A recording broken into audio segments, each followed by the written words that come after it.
Безбедносната состојба на гласачките места е мирна и сите активности се одвиваат со планираната динамика, соопшти Министерството за внатрешни работи на Република Српска. Во Кула со мнозинско бошњачко население, група локални жители го блокирале гласачкото место пошто интервенирала полицијата. Гласачките места се отворени од 7 часот изутрината, а ќе затворат во 19 часот, додека правичните резултати може да се очекуваат во текот на ноќта. Државјаните на Република Српска може да гласаат на 5 места во Србија: Белград, Нови Сад, Зрењанин, Суботица и Панчево, но и во Австрија, Белгија, Русија, Германија и Швајцарија.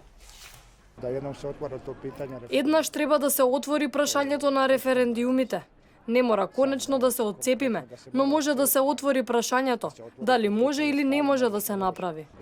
Може да не се добро да имамо свој. Може да биде добро да имаме свој празник, своја држава, нешто што сме го добиле од Дејтонскиот договор. Тоа у потпуности подупирам. Јас го поддржувам целосно. Сите имаат право да гласаат. Ќе гласаме и ќе го видиме резултатот. Референдумот е прв од плебисцитот во 1992 за сецесија од тогашна Југославија, што ја потпали тригодишната етничка војна во која загинаа 100.000 луѓе.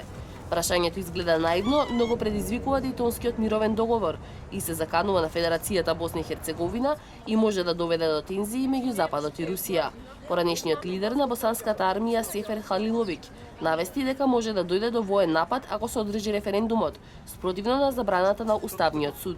Председателот на Република Српска Милорад Додик во февруари на барање на Белград се откажа од референдумот за признавање или непризнавање на Националниот суд, но овој пат и се спротивставува и на Србија, а ја доби поддршката на Русија по средбата со председателот Путин во Москва, додека Западот ја гледа Босна и Херцеговина како свој домен и стравува од етнички тензии во поделената земја.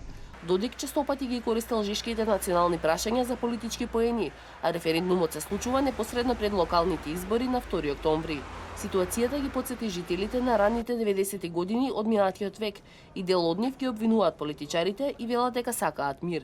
Уставниот суд во Сараево одлучи дека празникот ќе биде незаконски, бидејќи се поклопува со српски православен празник и така ги дискриминира бошњаците и хрватите што живеат во Република Српска.